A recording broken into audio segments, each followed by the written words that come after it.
mic for just a minute.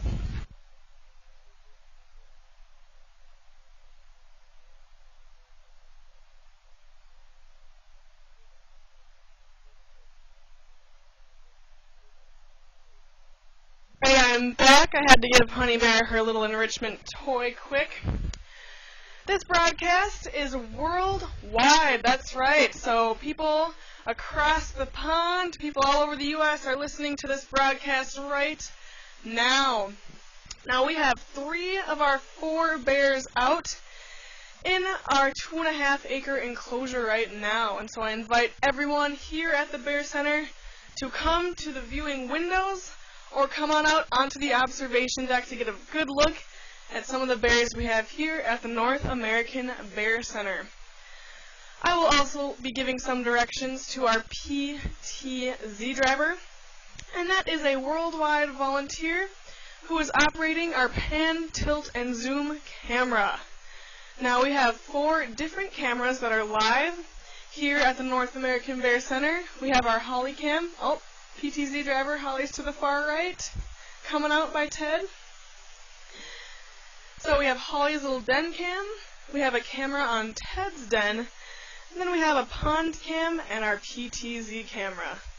And to access those, just head on over to our website at www.bear.org. And there's a little tab that says Live Cameras. And from there you can access all 4 of our live feed cameras anywhere in the world. So right now is our 4 o'clock enrichment program. And as you folks who can see may notice, we have toys out for Ted and Honey. Now Ted Bear, to my right, is our 553-pound male black bear. He is 17 years old, and we have given him what we like to call the cube. And the cube is just a box with 2 holes in it, and inside are some nice little treats for Ted.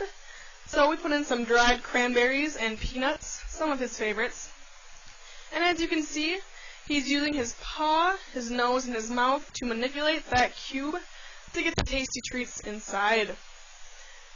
We also have Honey Bear over here to my left, and she is what we call the green thing. Yes, that is what we call it, the green thing. And it is a weird little shaped doohickey with 1 hole in it. And inside we have peanuts and dried cranberries. Once again, one of Honey's favorites. And she is also using her paws and her nose and her tongue to get the yummy treats inside.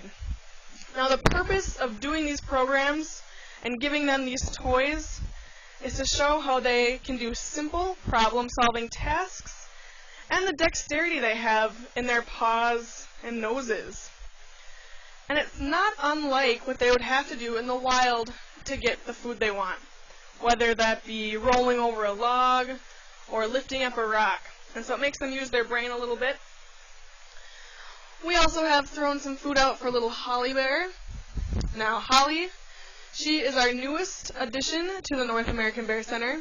She is 18 months old, and as you folks may see, she's a lot smaller than the other bears. She's definitely not full grown yet. And she came to us from Arkansas, so quite a change to northern Minnesota. And we received her December 27th of 2013, so she's only been with us a short time.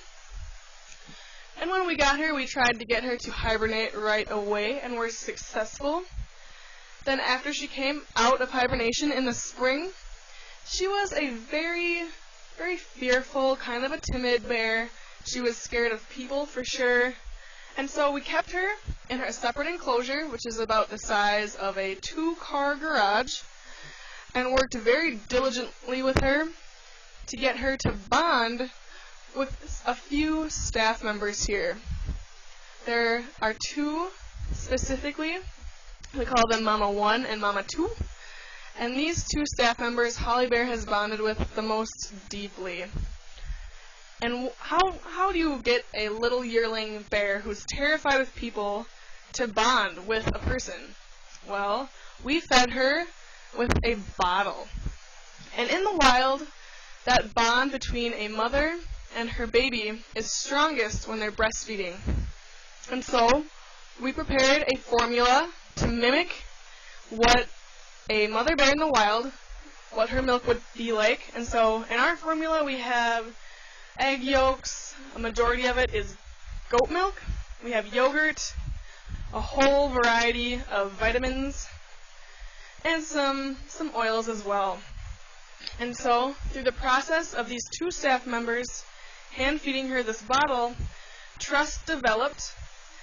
And after this trust developed for a while, Holly Bear began to actually go and seek out these two staff members whenever she felt in danger. And so she really, really trusted and had a deep, deep bond with these two women who work here at the North American Bear Center. And then from there, we tried to introduce her to more people and get her used to different voices, different smells. And eventually, on May 30th, we released her into this 2.5-acre enclosure. And as you can see, she's still a little bit intimidated by our 550-pound bear, Ted, which I would be too, honestly, if I was a little yearling. But she has grown in confidence every single day. And if this was 2.5 weeks ago, she probably wouldn't even come down at all. She's gotten used to my voice over the mic. She's gotten used to people on the deck. And so she's come a long, long way since she's woken up in the spring from hibernation. I would also like to thank you folks on the deck for being extra quiet. That is very, very helpful for little Holly Bear. As you may notice, black bears actually have pretty big ears in comparison to other bear species, like the brown bear. Brown bears have much smaller ears. However, black bears have somewhat larger ears, and Holly's definitely look pretty large. So she's very receptive to noises and any sounds. And when we first released her into this 2.5-acre enclosure, she was very responsive to noises, and when she heard something she didn't understand, she would kind of perk up, listen, and then run up a tree. And climbing trees is something all black bears can do from a very young age. Honey Bear here and Ted Bear do not climb anymore, but Holly Bear, our yearling, she climbs quite frequently. And that's because the biggest defense mechanism a black bear has is running away and climbing up a tree. They run first, and then they ask questions later. And so Holly Bear definitely climbs pretty much every day, and she does so to play many of the times. So she'll climb up trees, break off a branch, and climb on down, and then climb up again, break off another branch, and climb on down. And that's kind of how she plays. We have a fourth ambassador bear here, and that is Lucky Bear. And he is currently in his separate enclosure, and each of our bears has its own separate enclosure, about the size of a 2-car garage. And he is our 7-year-old male. He is also what we like to call our local comedian. He's very goofy, he's extremely playful and curious, and even though he's about 336 pounds, he can still climb trees without breaking a sweat. So he and Holly, we actually saw them today earlier on our camera we have on Holly's pen. We saw Lucky chasing little Holly Bear around in a circle around one of her little boxes she has in there.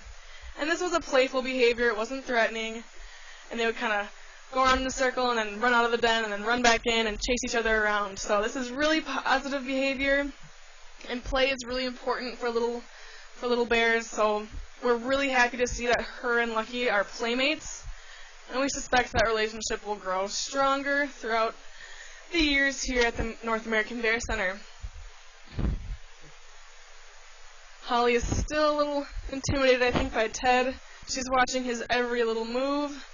She'll kind of sniff the ground and then look up, survey the scene, and make sure everything's okay. But those are our 4 bears we have here at the North American Bear Center. We have 2 males, 2 females, and they each have very different personalities. They come from different backgrounds. It looks like Holly's getting some peanuts, I believe, and some grapes. Those are some of her favorites. Some other foods we do feed our bears. In the morning, they each get a raw egg in the shell, which is a nice little treat, and it gives them a good source of protein.